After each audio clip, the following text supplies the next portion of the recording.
The paper in Henrietta Thatcher's hand was shaking, not because of the desert wind that tore through the main street of Caldwell, Kansas, lifting dust into spiraling towers between the storefronts, not because of the August heat pressing down on her like a flat iron on linen.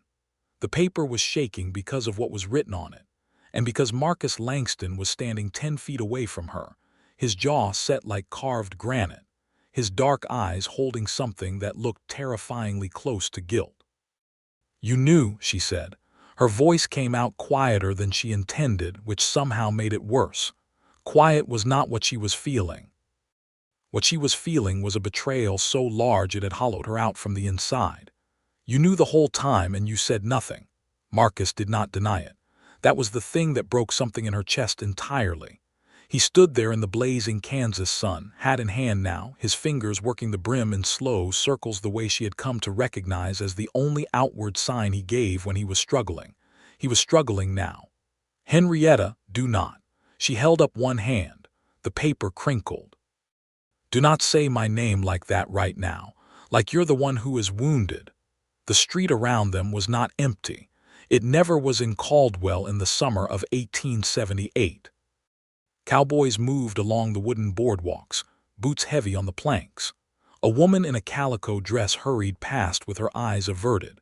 Two men outside the barber's shop had stopped their conversation entirely and were watching with the unashamed curiosity that frontier towns had never bothered to disguise.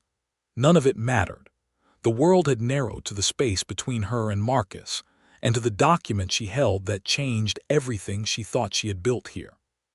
The letter had come from a solicitor in Philadelphia, her uncle's solicitor to be precise, and it contained information that confirmed what she had feared in the deepest and most secret part of herself since the first week she arrived in Caldwell, when Marcus Langston had walked into her newly opened dressmaker's shop with a politeness that felt rehearsed and eyes that studied her just a half-second too long.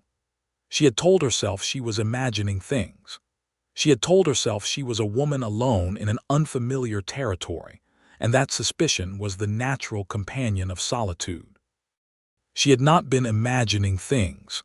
The letter said that Marcus Langston had been hired by her uncle, Cornelius Thatcher, to watch her, to report on her activities, to determine whether she was wasting the small inheritance her father had left her, or building something legitimate enough to warrant the larger inheritance that waited in the event she proved herself capable. It was a test.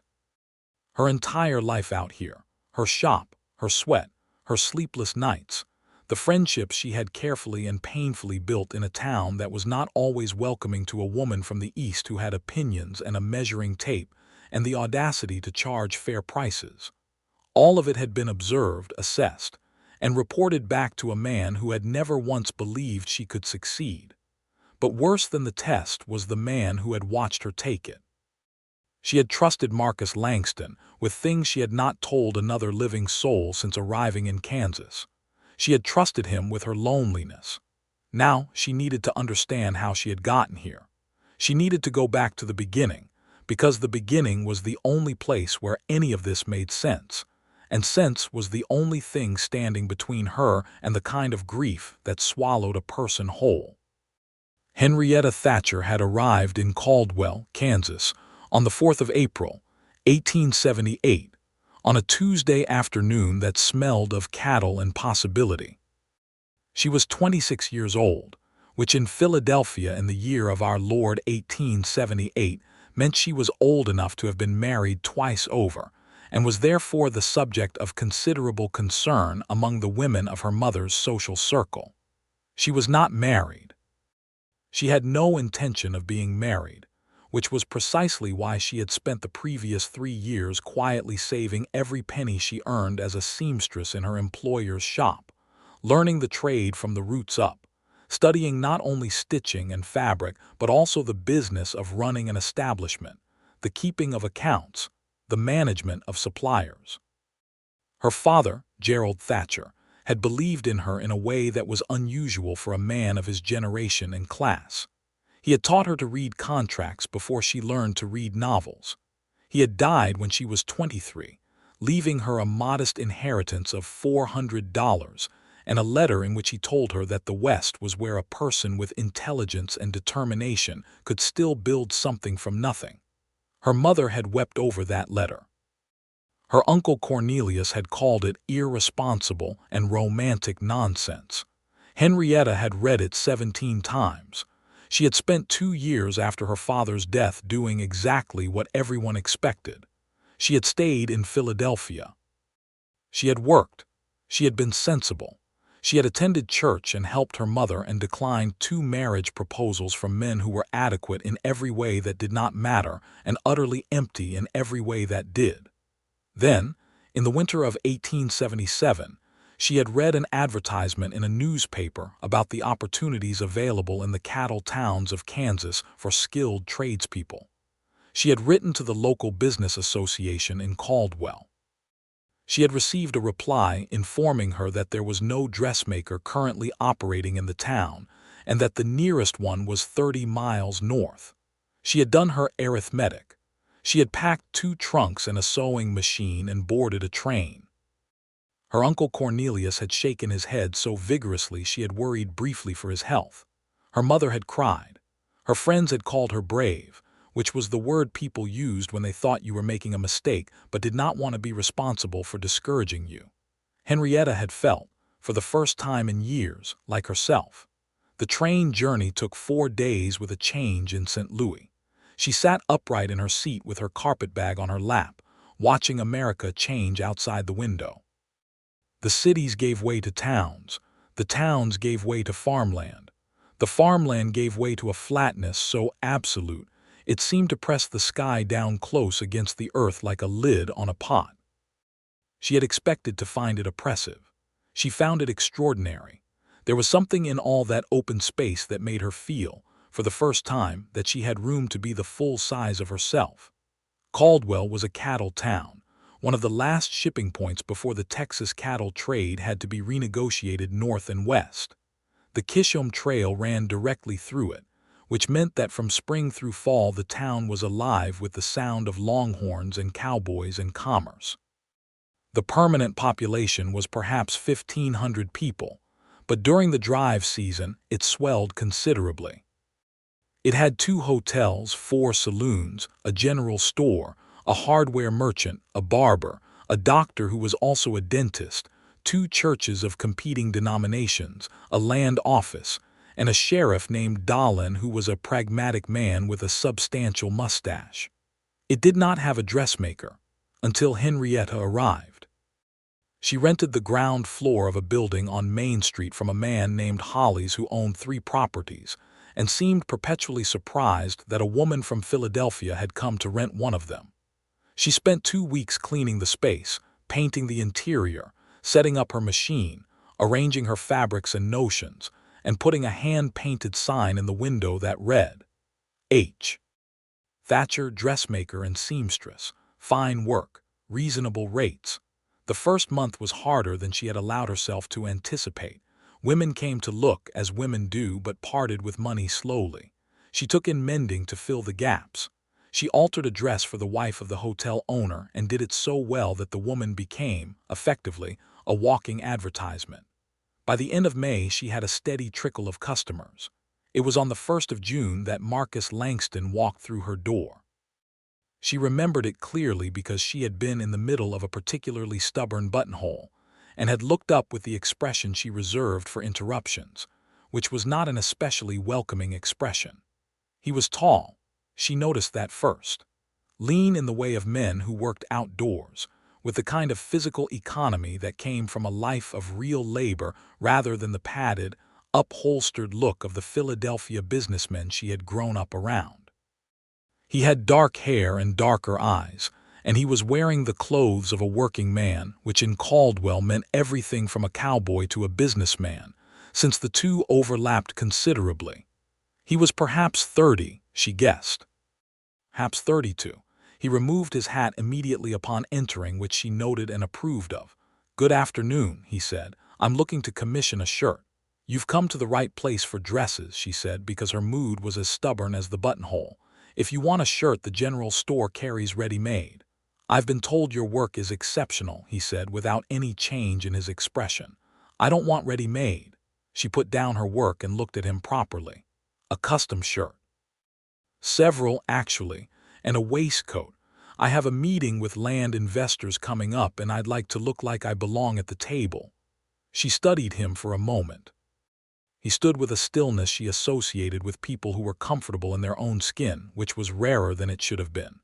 "Do you?" she asked. "Belong at the table?" Something shifted at the corner of his mouth, not quite a smile. "That depends on whom you ask." She took his measurements.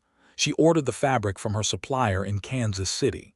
She made the shirts over the course of 3 weeks, and when he came to collect them she had already, without meaning to, formed opinions about Marcus Langston. He was not a simple man.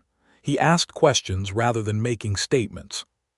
He listened when she answered, which was so unusual she found herself checking twice to make sure he actually had.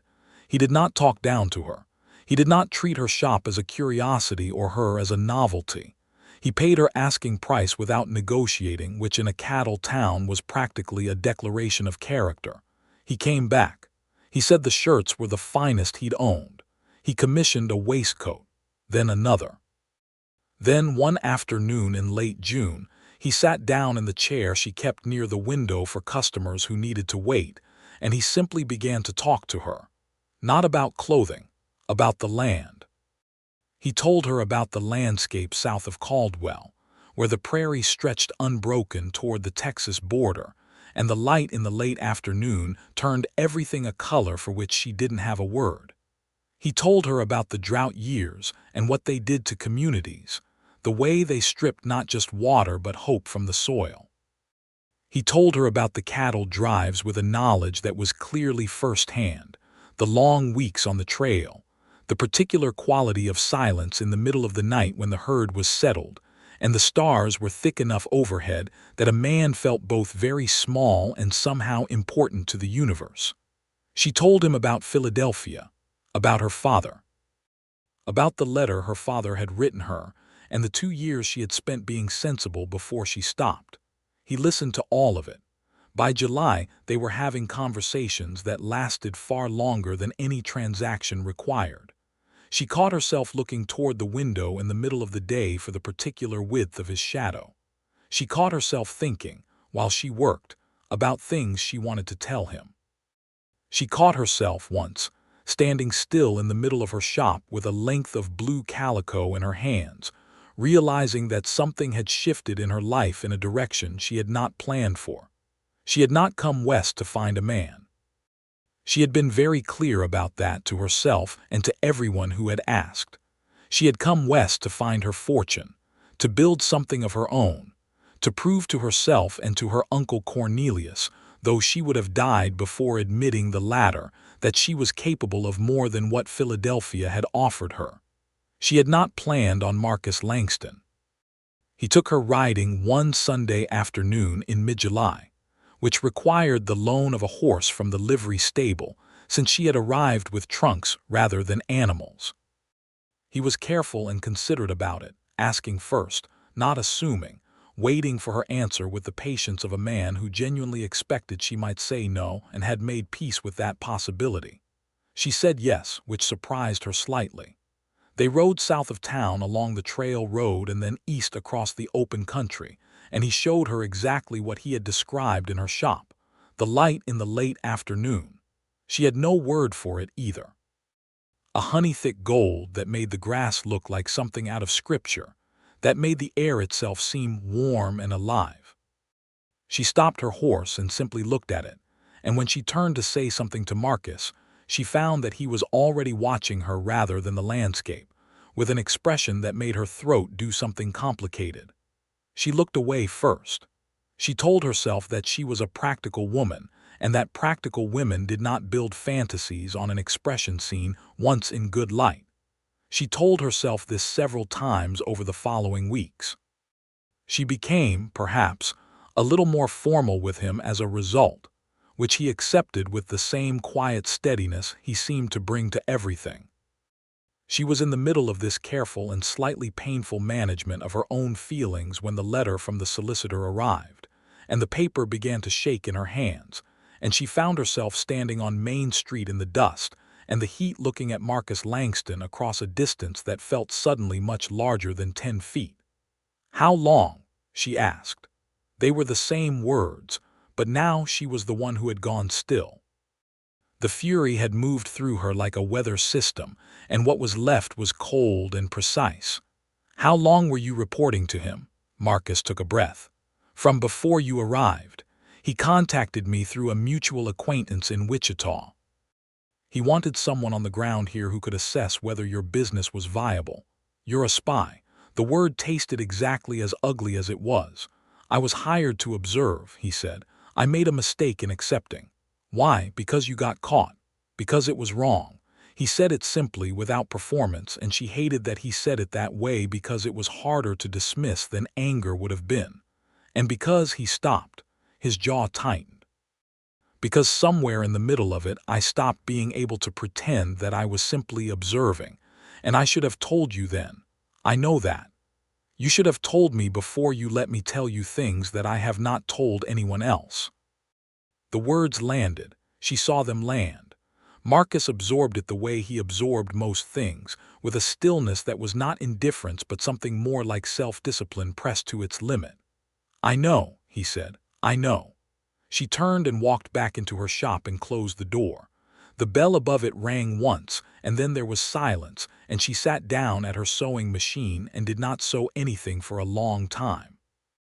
The next 2 weeks were the worst she had spent since arriving in Caldwell, and her first month here had included a leaking roof, a supplier who sent the wrong thread in a color she could only describe as the precise shade of disappointment, and a cow that had walked through her front window under circumstances that remained somewhat unclear.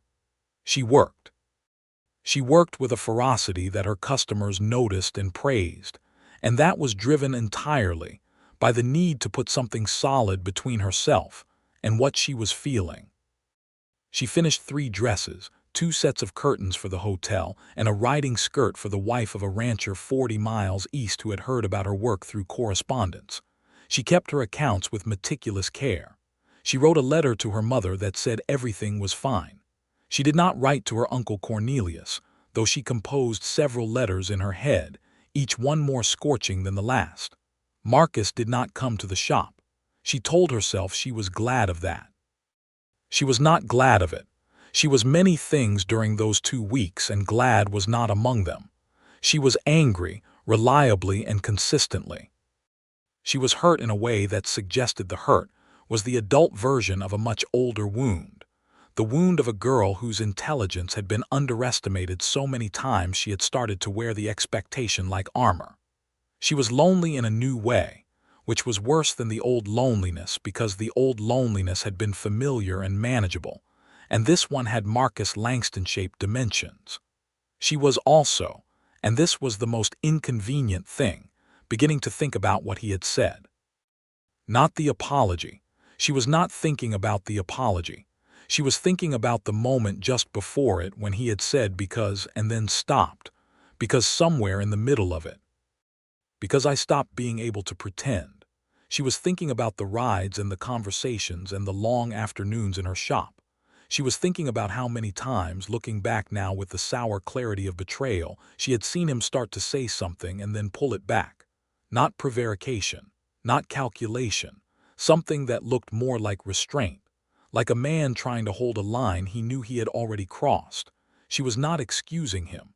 She was not close to excusing him. But she was a woman who had trained herself to see clearly, and clear sight required accounting for all the facts, not only the ones that were easy. At the end of the 2nd week, she wrote a letter to her Uncle Cornelius. She did not write the scorching version. She wrote something cooler and more dangerous. She told him that she was aware of the arrangement he had made and that she found it both unnecessary and insulting. She told him that her business was solvent and growing, and that she kept her own accounts and would be happy to present them to any legitimate legal representative, but not to a spy, which was what his hired observer was, regardless of what language was used to dress it otherwise. She told him that she intended to remain in Caldwell and that his larger inheritance could remain exactly where it was, because she did not need it and she would not accept it under conditions that required her to be watched like a child or a fool. She sealed the letter and posted it on a Thursday morning in early September, and she felt, walking back from the post office, something that was almost peace. It was this feeling of almost peace that she was carrying when she nearly walked directly into Marcus Langston outside the general store. They both stopped. He was holding a paper bag that evidently contained something fragile, because he went very still immediately in order not to drop it. She stood with her reticule on her wrist and her chin up, which was where her chin went when she was not sure how she felt about a situation. Henrietta. He said her name carefully as though he was handling something fragile himself. Marcus. Her voice came out steadier than she felt, which was a professional accomplishment. I need to tell you something, he said. And then I will leave you alone if that's what you want, but I need to say this first. She looked at him. The August light was beginning its slow transformation toward the version of gold she had no word for. The street was busy around them, horses and wagons and boots on the boardwalk, the eternal undertone of cattle somewhere at the edge of hearing. None of it seemed to reach him. Say it then, she said. I was a different person when Cornelius Thatcher hired me. I was a man with debts and a dark past that I was doing a poor job of outrunning, and I thought what he was asking was simple enough. Watch a woman's dress shop. Send letters, collect a fee. He paused. His eyes were steady on hers. I did not account for the woman.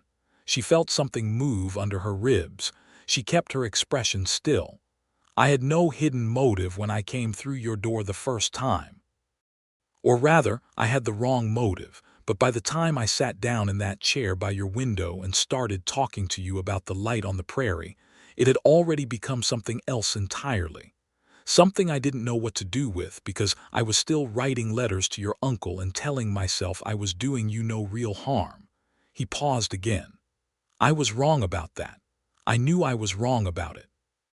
And I kept writing the letters anyway because stopping would have required explaining why, and I didn't want to explain why. The paper bag he was holding made a small sound as he shifted his grip. What was in the letters? She asked. The truth, he said.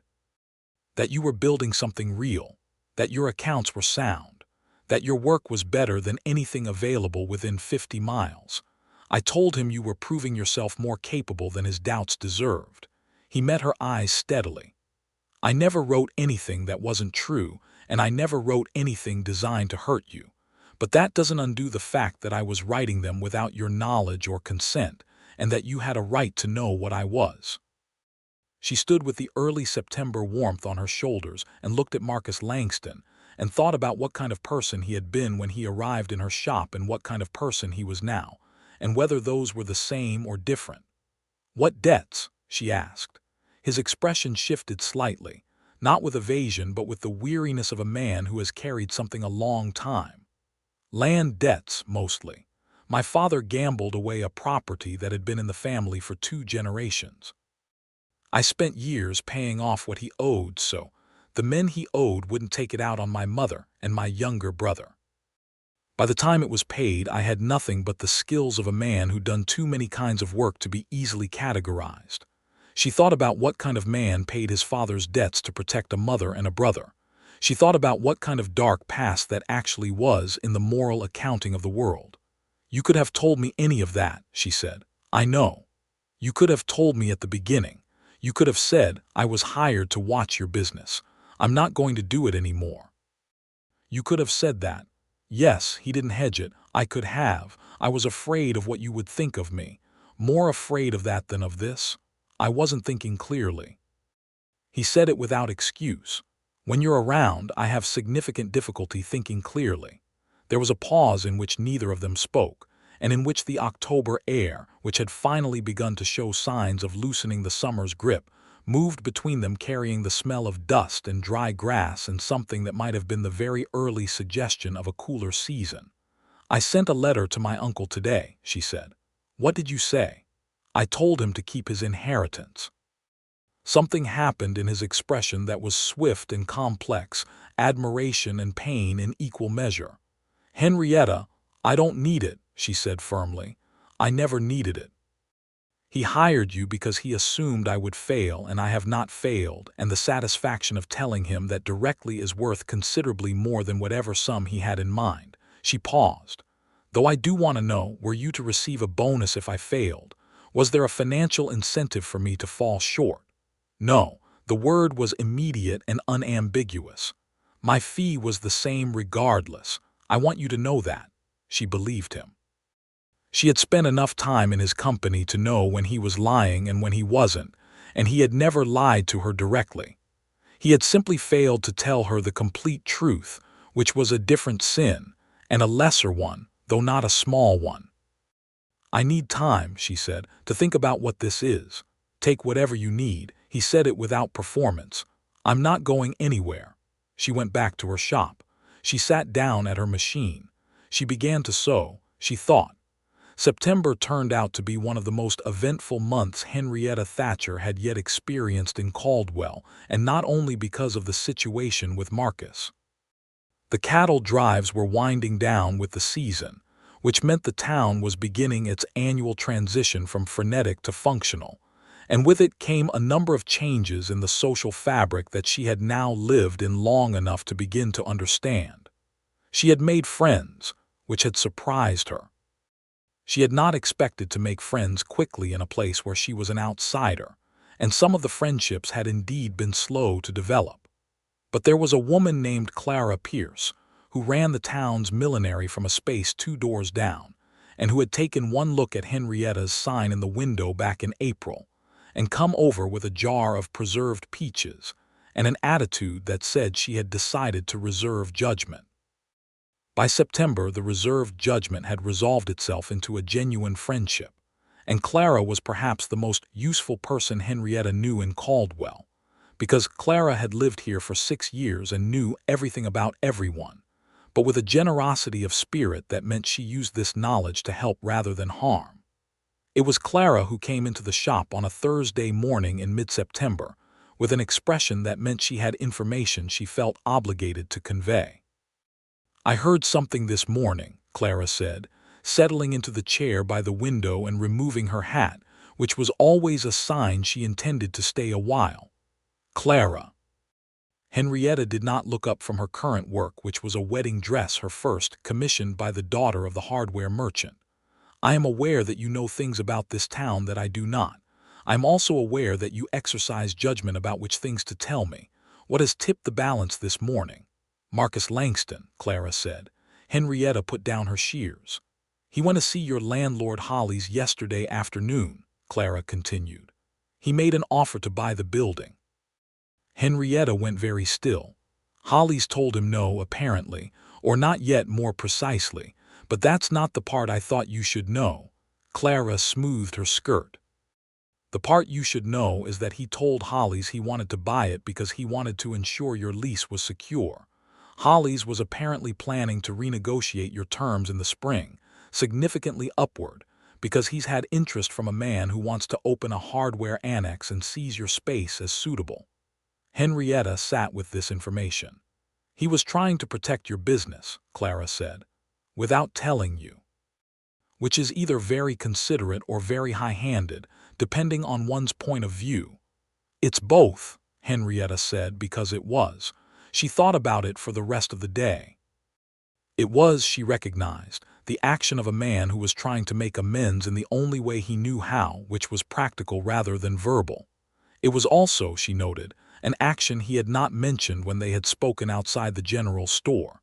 He had not said, "I am trying to protect your lease." He had said nothing about it at all, which meant he had not done it to impress her or to earn credit. He had done it because it needed doing. She finished the wedding dress. She delivered it on Friday and accepted the payment, which was very good, and her accounts for September looked healthier than any previous month. On Saturday morning, she walked to the address she knew Marcus kept, a 2-room space above a saddle maker's shop on the east side of Main Street, and knocked on his door. He opened it looking as though he had been awake for some time and perhaps had not slept very well, and she looked at him in the morning light without the drama of confrontation or the complicated feelings of injury, and saw what she always saw when she managed to see him clearly: A man who was trying imperfectly to be better than what he had been. "I know about Hollies," she said. "Thank you, and do not do it again without telling me."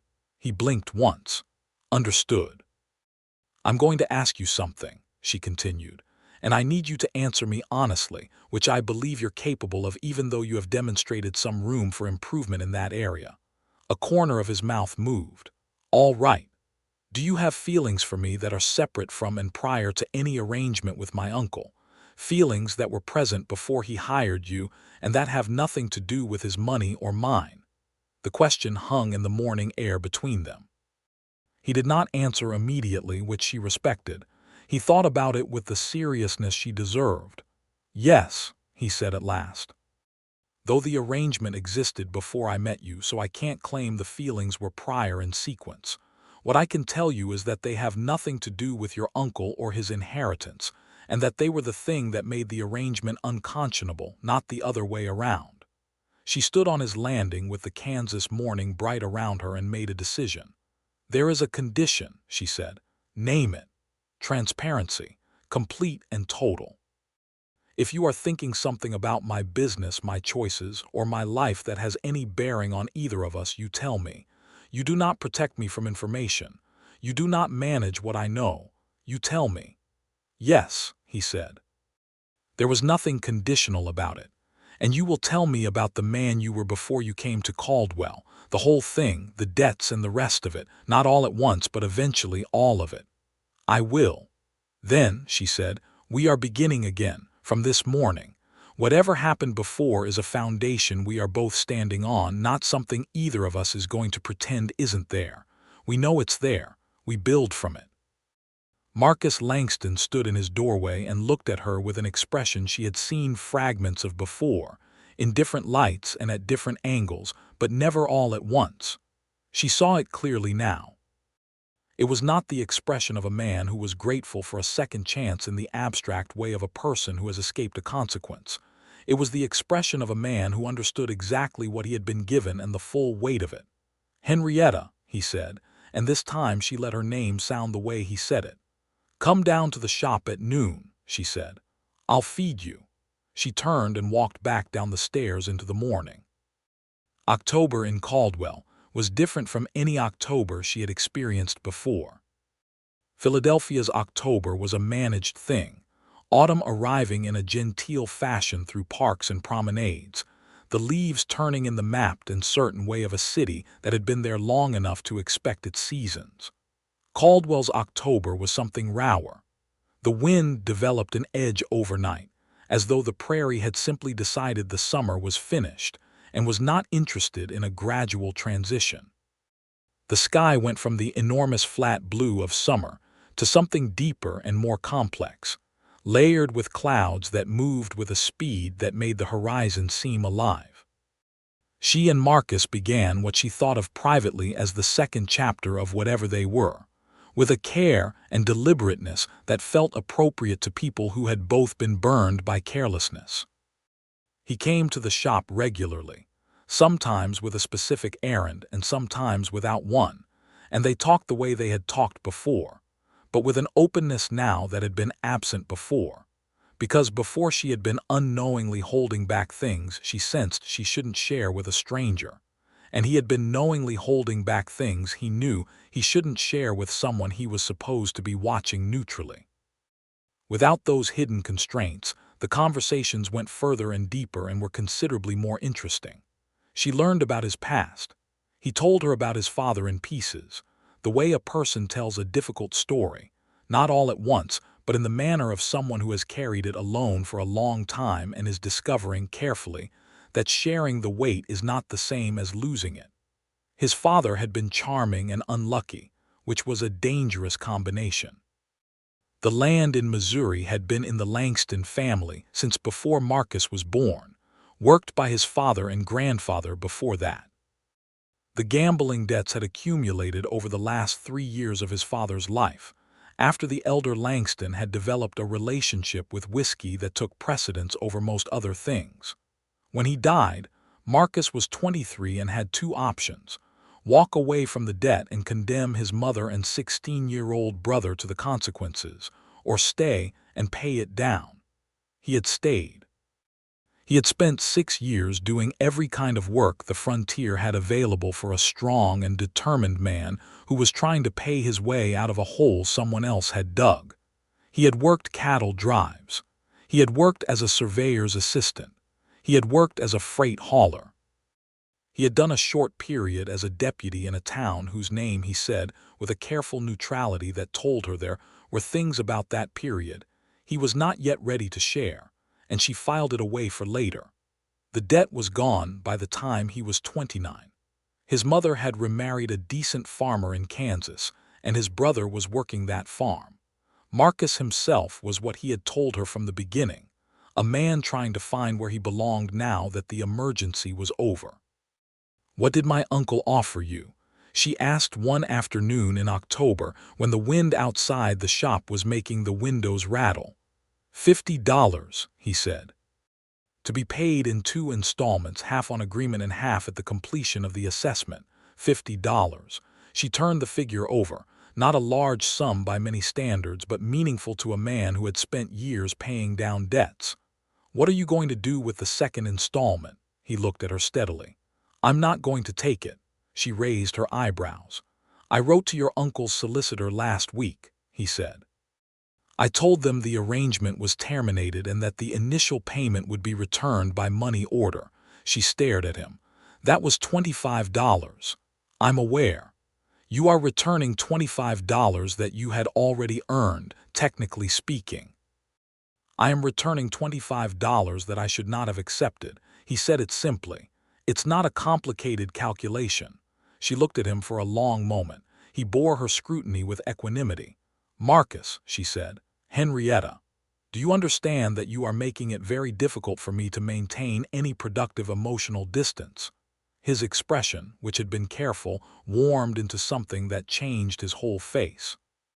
It was the first time she had seen him smile fully, without the reserve he usually kept around it, and the effect was considerable. "I wasn't trying to," he said. "I know," she said. "That's the problem." She turned back to her work, but she was smiling at the fabric, and when she glanced up a moment later, he was watching her with the expression from the prairie, and this time she did not look away. The thing between them grew through October with the slow and deliberate pace of something that was being built to last rather than something that had caught fire. She was not interested in catching fire. She had built a business through patience and precision, and she brought the same qualities to this. She was not a woman who was afraid of her feelings, but she was a woman who believed feelings deserved the same rigor she applied to everything else.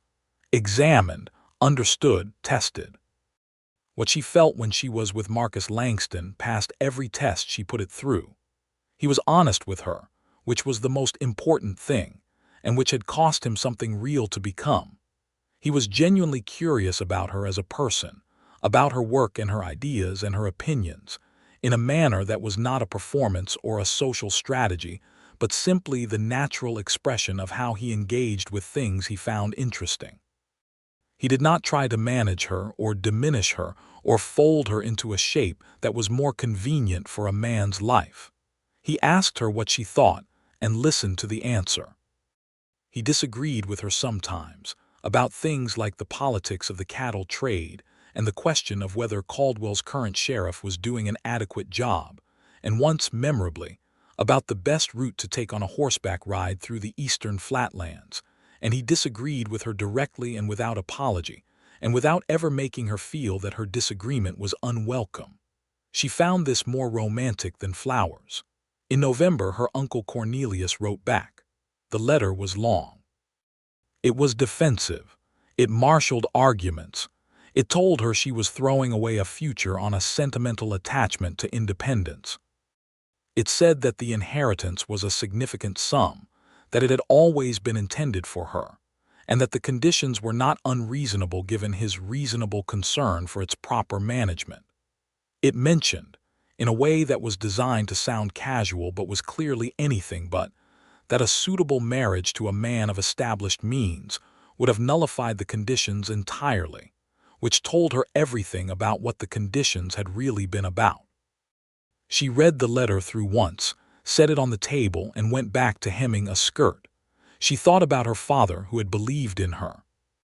She thought about the letter he had left her, the one she had read 17 times, the one that said the West was where a person with intelligence and determination could still build something from nothing.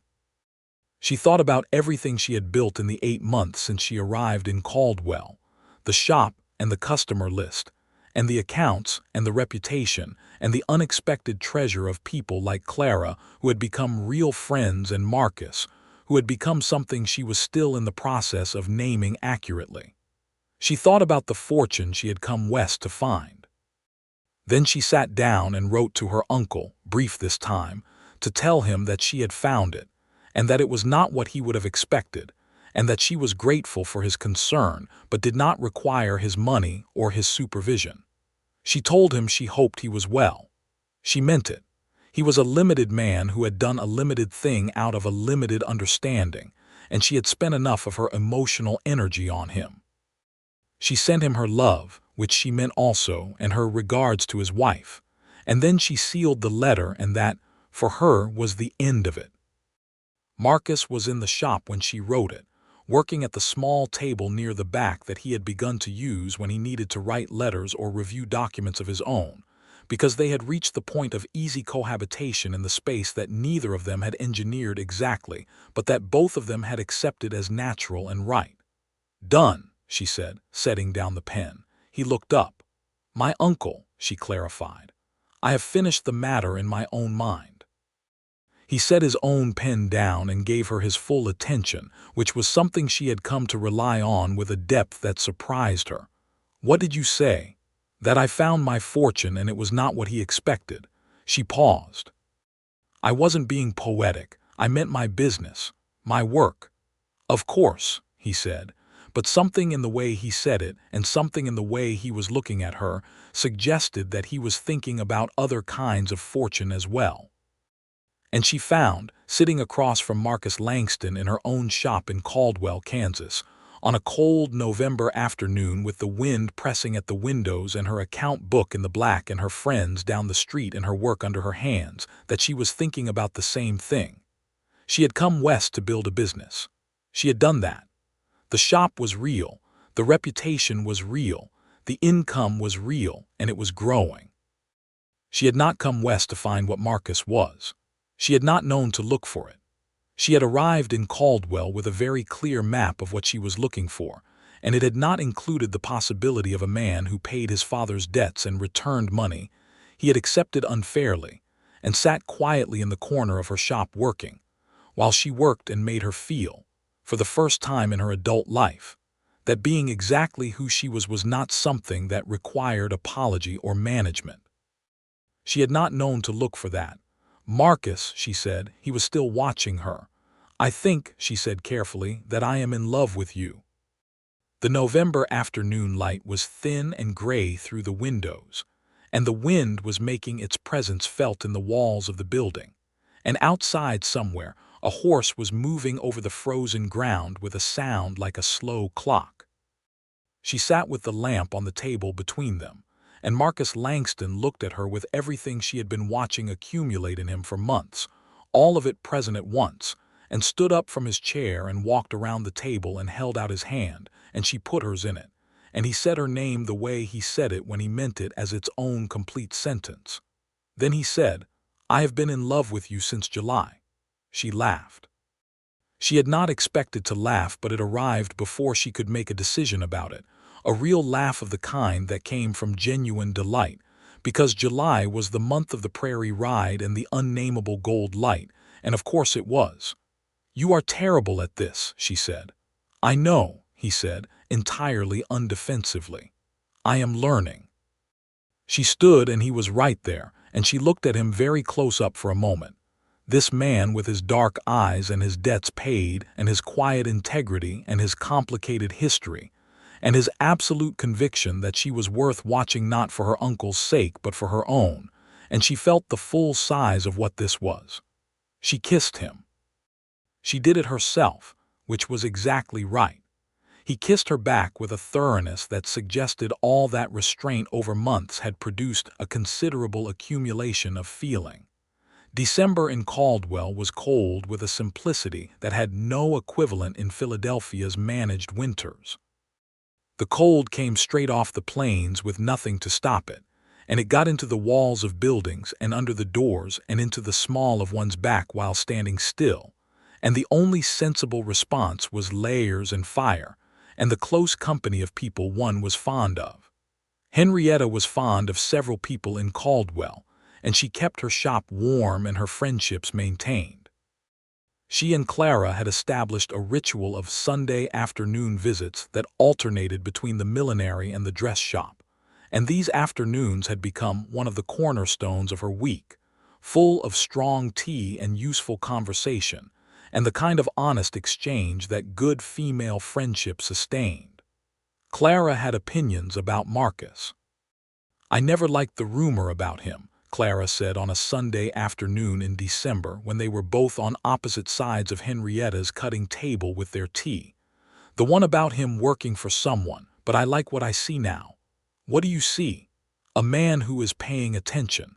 Clara said it straightforwardly. "There are plenty of men in this town who look at women. Marcus Langston pays attention to you. There is a considerable difference." Henrietta thought about this. "He told me he loves me," she said. It was the first time she had said it to another person, and it felt different out loud, rounder and more real. Clara put her cup down. "Well, about time. It has only been 8 months since I arrived." "For a frontier town that is a very long courtship," Clara said, with a smile that took any sting from it. "What will you do?" "I don't know yet," Henrietta said honestly. "I know what I want. I'm not certain about the practical shape of it." "What do you want?" She thought about it with the seriousness she brought to all her thinking. "I want to keep my shop," she said. "That is not negotiable, and any man worth keeping will understand that." "Does he understand it?" "He not only understands it, he suggested 3 weeks ago that I could expand into the vacant space next door when the lease comes up in the spring." Clara nodded with the expression of someone whose assessment has been confirmed. "Then you know what you want," Clara said. "The practical shape will sort itself out." In January, Marcus asked to meet her for dinner at the hotel, which was the most formal dining available in Caldwell, and which therefore carried a specific kind of weight. She wore the blue dress she had made herself, the one in the calico she had been holding when she realized something in her life had shifted. She had finished it in October, during the first good weeks of them, and the color suited her in a way that Clara had described as decisive. Marcus was already at the table when she arrived, and he stood when she entered, which she noted and appreciated. And there was a moment before she reached the table when they were simply looking at each other across the room, and she thought that, however this particular evening resolved itself, she was already sure of what she wanted. He waited until the meal was served, and the dining room had achieved its particular comfortable noise of other people's conversations, before he said what he had come to say. "I want to marry you," he said. "I want to make it plain that this is not about your uncle's inheritance, which I understand you have declined, and it is not about any practical consideration of property or stability. It is because you are the most remarkable person I have met in my life, and I would like to spend the rest of it in your company." She looked at him across the table. "I want to keep my shop," she said. "I know. And my accounts. I keep my own accounts. Obviously. And I will not be managed or protected from information or treated as though my opinions are decorative." "Henrietta," he said it with a warmth and patience that was itself an answer to all 3 conditions. "I am the man who returned the $25. I think you know what kind of person I am." She did. She knew exactly what kind of person he was. That was the whole point. "Yes," she said. "I will marry you." They were married in the spring of 1879, on the 22nd of April, which was 18 days after the 1-year anniversary of Henrietta's arrival in Caldwell, a coincidence she noted with satisfaction. The ceremony was conducted by the minister of the First Methodist Church, because it was a better building than the Second Methodist, a fact she had assessed with the pragmatism she brought to all things. Clara Pierce stood beside her as witness and was moved to tears, which she managed with dignity. Marcus's younger brother, Samuel, had come up from their mother's farm in central Kansas for the occasion, and Henrietta liked him immediately. He had the same quality of steady attention as his brother, but with a younger man's openness, and the way he looked at her told her that Marcus had spoken well of her. Marcus's mother, Eleanor, could not make the journey due to health, but had sent a letter of welcome so warm and thoughtful that Henrietta had read it twice, and placed it carefully with the few important papers she kept in the small cedar box that had traveled with her from Philadelphia. She intended to meet Eleanor in the summer, and the intention was a pleasure to carry. The wedding was not large and it was not elaborate. She wore a dress she had made herself, which she considered appropriate. In ivory silk she had ordered from Kansas City at what she considered an acceptable expense for a single occasion of such significance.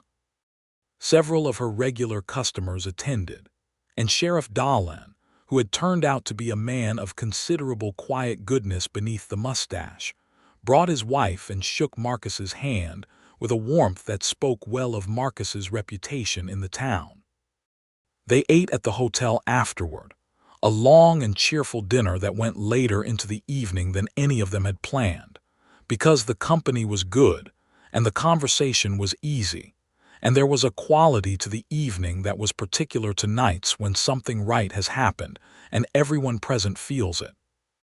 When the last guests had gone and they were back in the small house Marcus had rented on the edge of town, a proper house with 2 full rooms and a kitchen, she stood in the lamplight and looked at her husband, and he looked at her, and there was a long moment of the particular kind of quiet that follows the end of a long and important chapter, not the silence of emptiness but the silence of completion, the silence of a person putting down a weight they've carried well and stepping into the next thing. "How do you feel?" he asked. "Like myself," she said, "exactly like myself." He smiled fully, the way he had learned to let himself, and she thought again that it changed his whole face and that she was going to have a good life. The summer of 1879 was the most productive of Henrietta's professional life to that point. She did expand into the vacant space next door, knocking through the adjoining wall with Marcus's help and the assistance of a carpenter, and creating a second room that she set up for fittings and displayed her more elaborate work. She hired a young woman named Dottie Alcott, who had been sewing for her family her whole life and needed something to do with the skill, to handle the mending and basic alterations that had always been the backbone of the income, but that increasingly consumed time she needed for the commissioned work that was more interesting and more profitable. Dottie was 19 and newly arrived in Caldwell from a farming family in Oklahoma, and she had some of the same quality Henrietta recognized from her own first months in the territory: the careful watchfulness of a woman who was not sure yet what kind of country this was or whether she was welcome in it. Henrietta made a point of treating her as a colleague rather than a subordinate, of explaining decisions rather than simply making them, of paying her a fair wage that reflected her actual value to the business. Dottie noticed all of this, and the watchfulness relaxed over the summer months into something more comfortable, and by September she was one of the people Henrietta thought of when she thought of the web of connection that had made Caldwell into a home. Marcus had settled into a life that suited him in a way she could see was genuinely new. He had taken on a role as a land agent and surveyor, working with the county office on property assessments and boundary disputes, and the endless complicated business of frontier land law, which was a field that required both practical knowledge of the terrain and the ability to read legal documents carefully. He was good at it, and he found in it something she recognized from her own experience of good work: the satisfaction of a skill set finding its right application. His brother Samuel came to visit in July and stayed for 2 weeks, and by the end of the first week, it was apparent to everyone in the household that Samuel had developed a very strong interest in Dottie Alcott, which caused Henrietta and Clara to exchange a look of such comprehensive private communication that no words were required. Samuel was 22, and Dottie was 19, and neither of them was very subtle about it, which Henrietta found charming. She said nothing, because it was not her business to arrange people's lives, but she did make sure that the kitchen was adequately stocked on the evenings when Samuel happened to come by the shop near closing time, and that Dottie happened not to have pressing plans. Samuel went back to the farm at the end of July with a look of determined purpose, and wrote Dottie a letter the following week, which Henrietta knew about only because Dottie came to work the morning after it arrived with the particular luminosity of a person who has received very good news.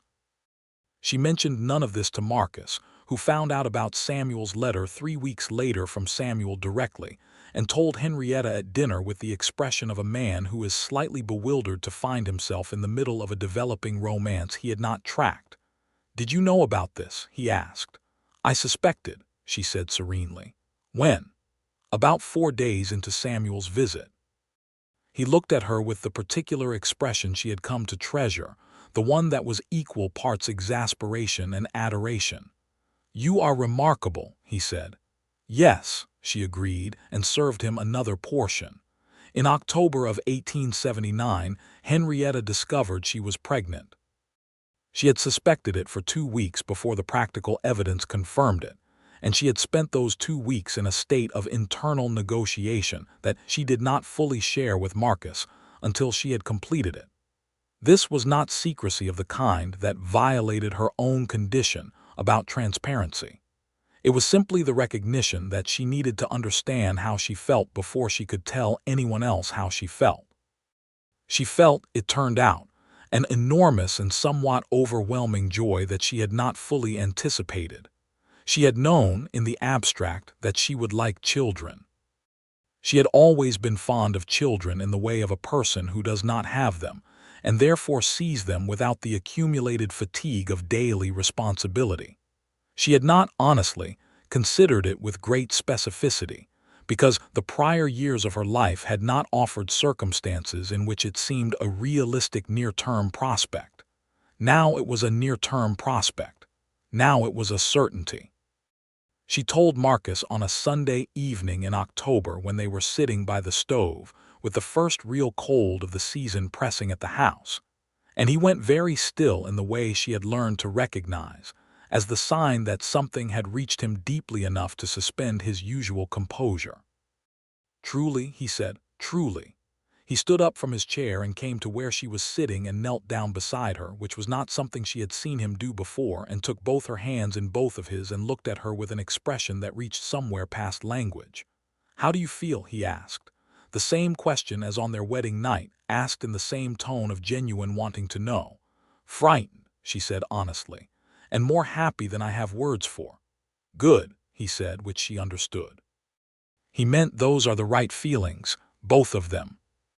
He pressed his forehead against her hands, and they stayed like that for a long moment in the warm light of the stove, while the October wind moved through the eaves of the house, and she thought about her father's letter, and the word fortune, and all the things a person could mean by it. The pregnancy was not easy.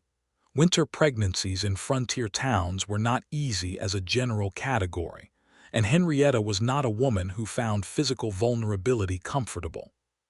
She was accustomed to working, to moving, to the active engagement with the world that was her natural mode, and the fatigue and nausea of the early months tested her patience considerably.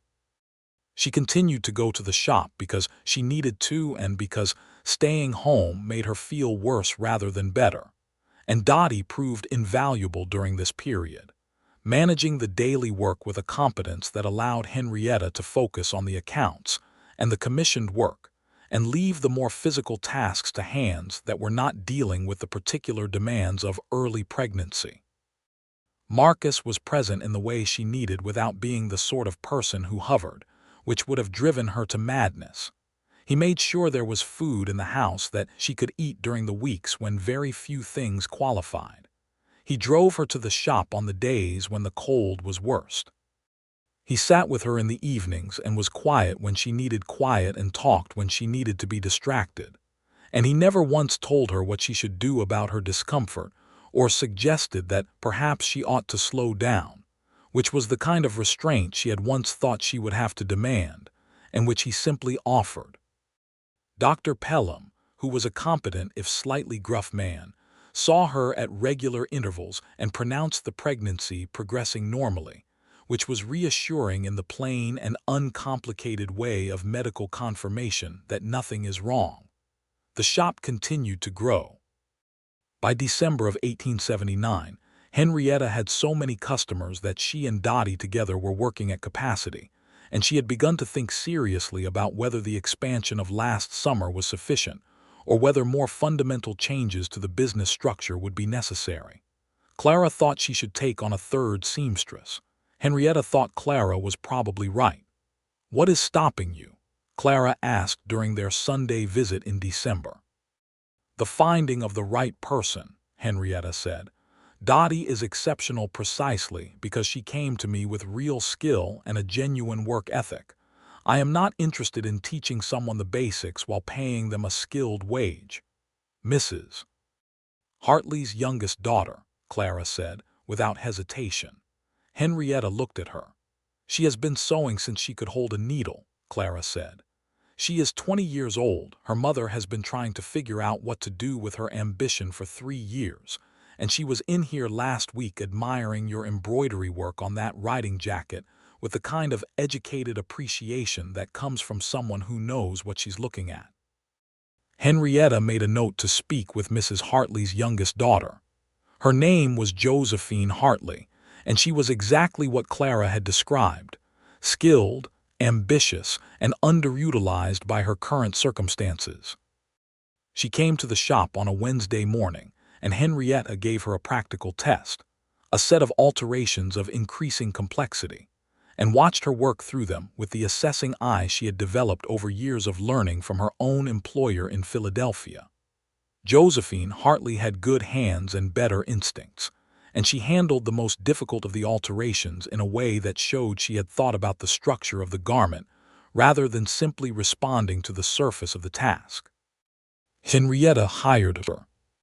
By February of 1880, with 4 months still to go in the pregnancy, the shop was running at the highest capacity it had ever achieved, with 3 women employed, and the accounts showing a profit that would have seemed improbable to the young woman who had stepped off the train in April of 1878 with $400 and a sewing machine and a determination to prove something to herself.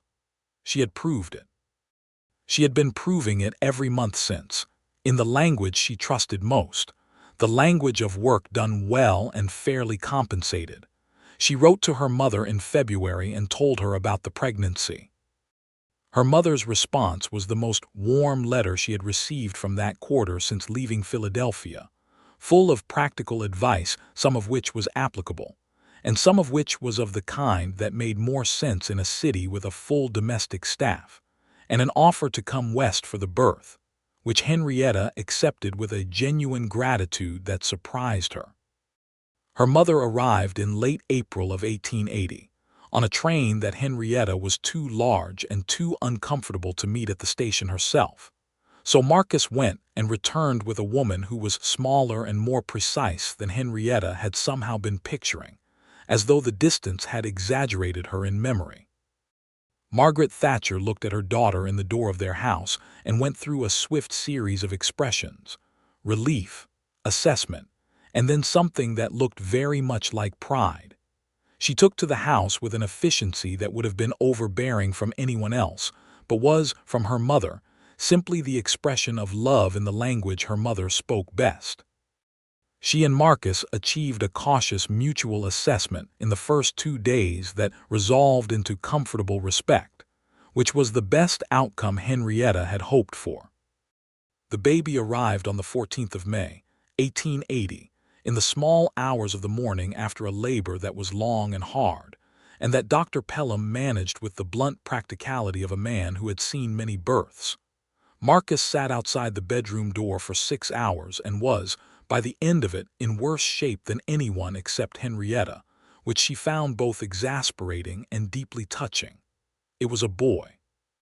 Henry Gerald Langston, named for Henrietta's father with the first name adjusted for the gender and the middle name kept entire.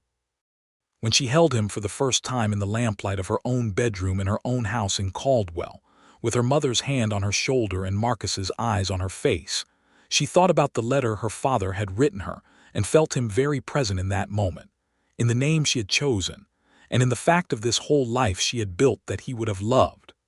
"Hello, Henry," she said. He was red and furious and appeared to have opinions about his arrival in the world, which she respected.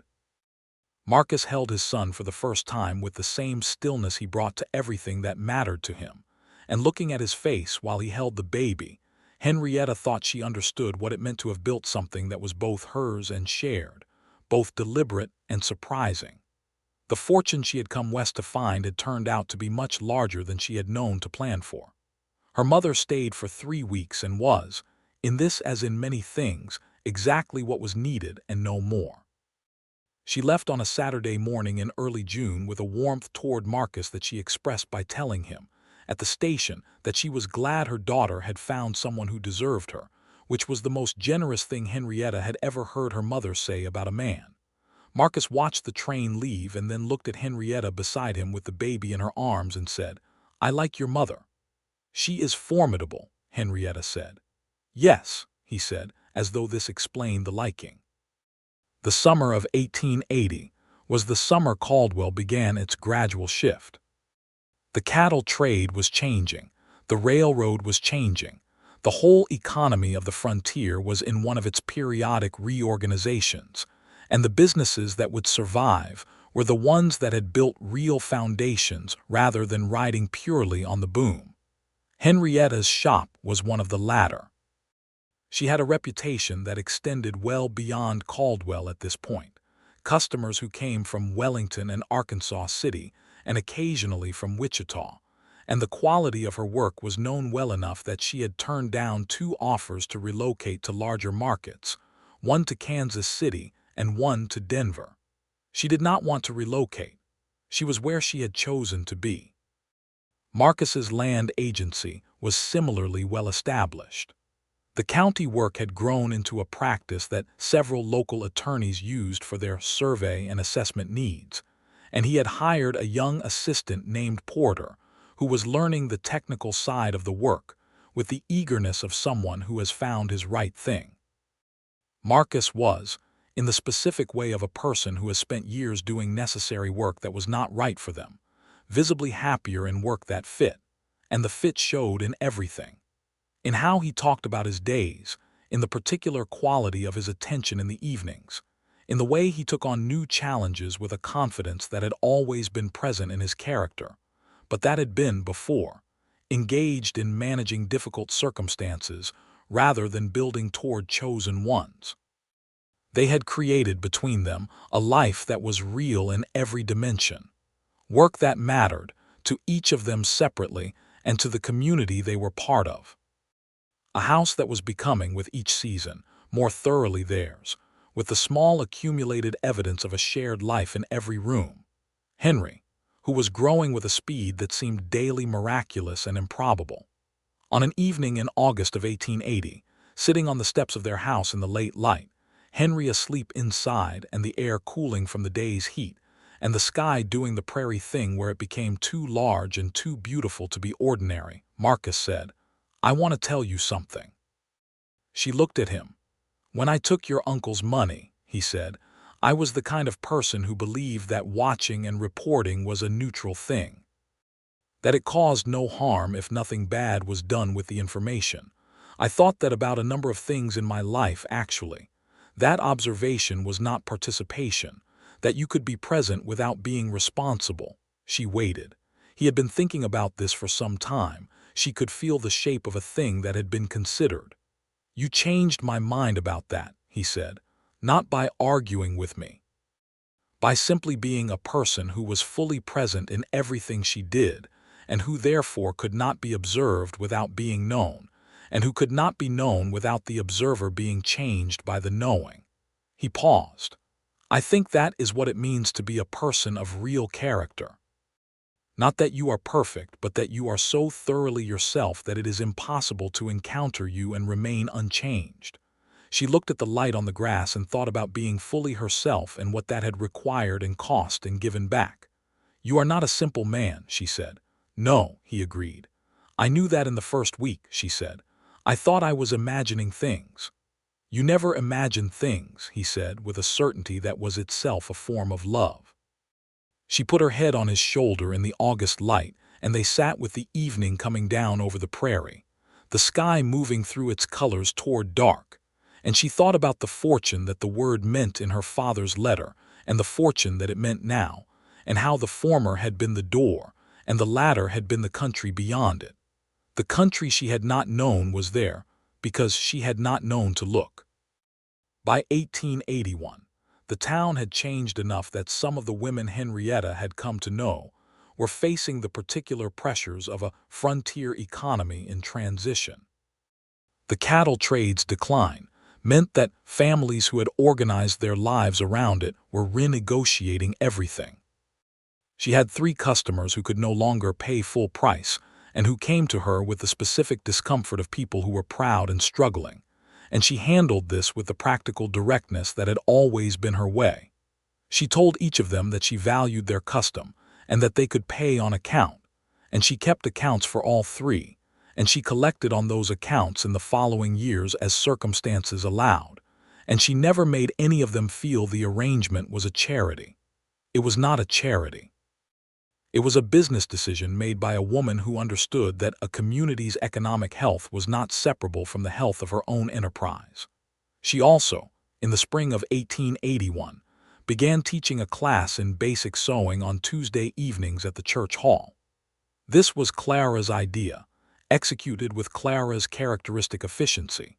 She had simply told Henrietta one afternoon that there were 12 women in town who would benefit from the class and had produced a list. Henrietta had looked at the list and recognized 7 of the names as women who were trying to stretch household budgets that were already stretched to their limit, and had agreed. The class met for 2 hours on Tuesday evenings through the spring and summer, and Henrietta taught it with the same rigor and respect she brought to everything. She treated the women as students rather than recipients, explaining principles rather than just demonstrating steps, making sure that what they learned was genuinely transferable. 2 of the women from the initial class eventually became paying customers. 3 others became, over time, people she was glad to call friends.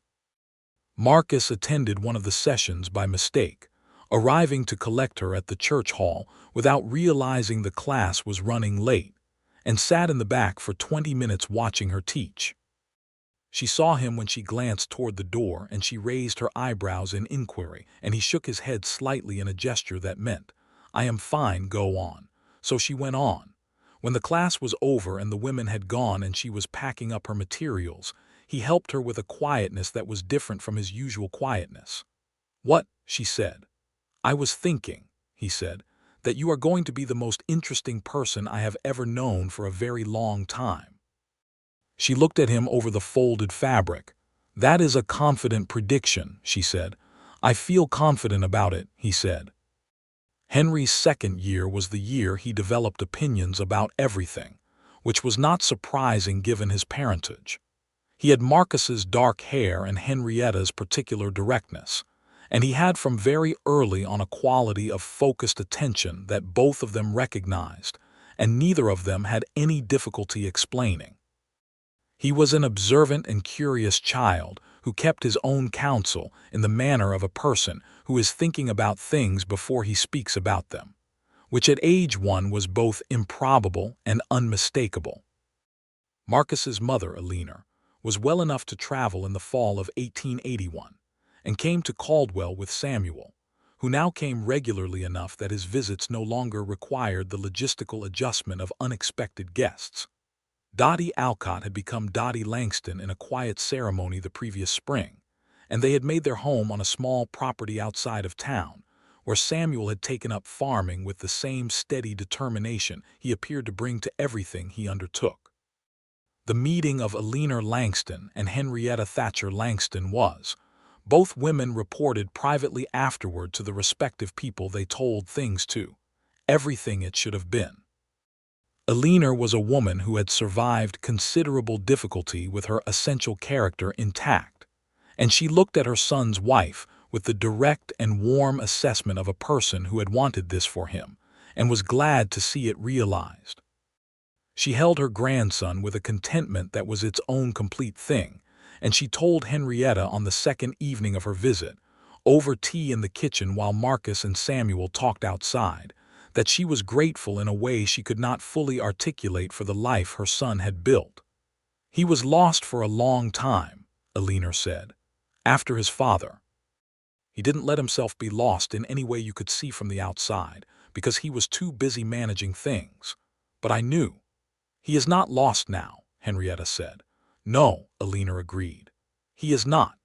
They found, Eleanor and Henrietta, that they had a good deal in common beyond Marcus, and by the end of the visit the letters that Henrietta had been exchanging with her mother-in-law since the wedding had acquired a warmth that continued to deepen over the following years into something genuine and valued. In the spring of 1882, Henrietta discovered she was pregnant again. This time the discovery was met with less of the overwhelming surprise of the first time, and more of the particular pleasure of a thing that is both known and new, familiar, and still wondrous. Henry was almost 2, beginning to talk with confidence, and to develop the specific personality of a person who is about to become a sibling, which involved a great deal of interest in everything that was happening in the household. She told Marcus over breakfast on a Tuesday morning in April, casually, between the coffee and the toast, the way she had come to tell him important things, directly and without ceremony, because the directness was itself a form of intimacy. He set down his coffee cup. He looked at her, he smiled the full smile. "Good," he said. "I thought you'd say that," she said. "Is it a girl?" Henry asked, because he had developed an interest in asking questions he knew adults couldn't answer with certainty. "We don't know yet," Henrietta told him. "I would like a brother," Henry said, with the definitiveness of a person who is not yet accustomed to outcomes that differ from preference. "We will see," Henrietta said. It was a girl. She arrived in November of 1882, on a night that was cold and quick, which Dr. Pelham said was a good sign about her character, and which Henrietta, who had been through one labor and was in a better position to assess, agreed with from personal experience. She was smaller than Henry had been and quieter, and possessed from the beginning of a quality of watchfulness that reminded Henrietta irresistibly of a specific person. They named her Eleanor Margaret for both grandmothers because it was right. Eleanor Margaret Langston grew into her name with the seriousness it deserved. Christmas of 1882 was the best Christmas Henrietta could remember, which was a high standard because the previous 2 had been genuinely excellent. The house was full. Marcus and Henrietta and Henry and Eleanor Margaret, and Clara came for dinner with her husband of the previous year, a quiet and good man named Edward Pierce who owned a freight business, and who had the specific quality of being exactly the right person for Clara, which meant he was steady and kind, and did not find her knowledge of everything about everyone at all intimidating. Samuel and Dottie came from their farm with their own news, which was that they were expecting their first child in the spring, and the evening ended with a warmth that was less about the occasion than about the particular quality of the people in the room. After everyone had gone and the children were asleep, and the house was quiet, Henrietta and Marcus sat by the stove in the manner of a winter evening habit they had established in the first year of their marriage, and maintained through everything since. "I was thinking," Marcus said, "about the day you walked to my door, the October morning." "What about it?" "You said we were beginning again, from that morning." "Whatever happened before is a foundation." He paused. "I think about that a lot, about what it takes to say something like that, to choose the foundation over the obstacle." "It wasn't generosity," she said, with the honesty she always brought to the examination of her own motives. "It was practical. I understood that what you had done came from a place I could account for, A man with debts and a complicated past doing a job that seemed simple and became something else. It wasn't unforgivable. It was human. I was also, he said, in love with you before I had any right to be. That part I knew, she said. He looked at her. Since July, she said. I knew in July. The way you looked at me when we stopped the horses and I turned around. You never said. I needed to understand it first. She paused. I have always needed to understand things before I could hold them properly. I know, he said. It is one of my very favorite things about you. She looked at the stove and listened to the house. The particular sound of children sleeping, which was no sound at all but a quality of silence that parents learn to hear as a presence rather than an absence. The wind outside, the Kansas wind she had come to know and love in all its moods, from the spring storms to the summer furnaces to the autumn edge to this. The cold and honest simplicity of a December night.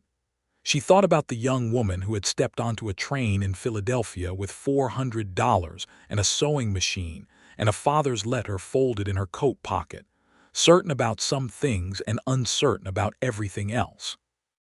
She thought about what that young woman had been looking for and what she had found, and about the gap between the two, which was not a gap of disappointment but a gap of abundance.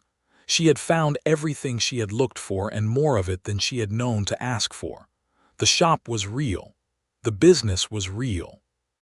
The accounts, which she still kept with the same careful hand she had developed in her employer's shop in Philadelphia all those years ago, told a story that was unambiguous.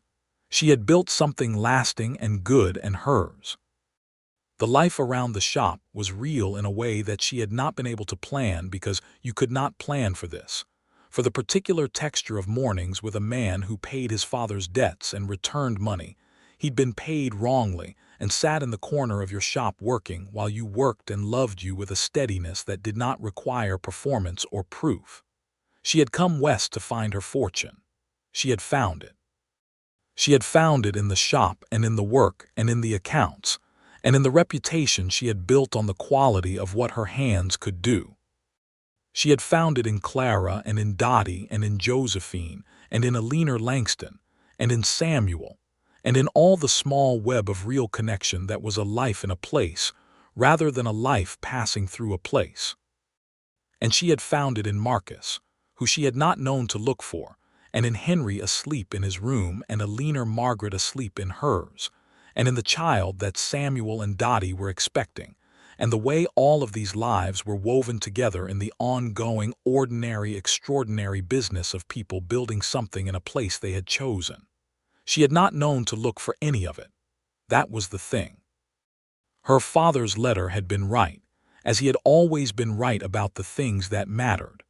The West was where a person with intelligence and determination could still build something from nothing.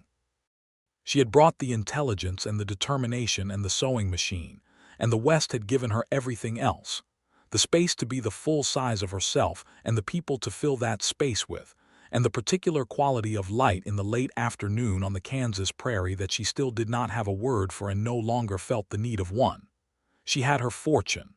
Marcus, she said. Henrietta, he said, in the voice that was her name as its own complete sentence. I am very glad I got on that train. He reached across the space between their chairs and took her hand, the way he had done in her shop on that November afternoon when she had said it for the first time, but with 4 years of everything since threaded into the gesture, all the beginnings and the hardness and the choosing and the building.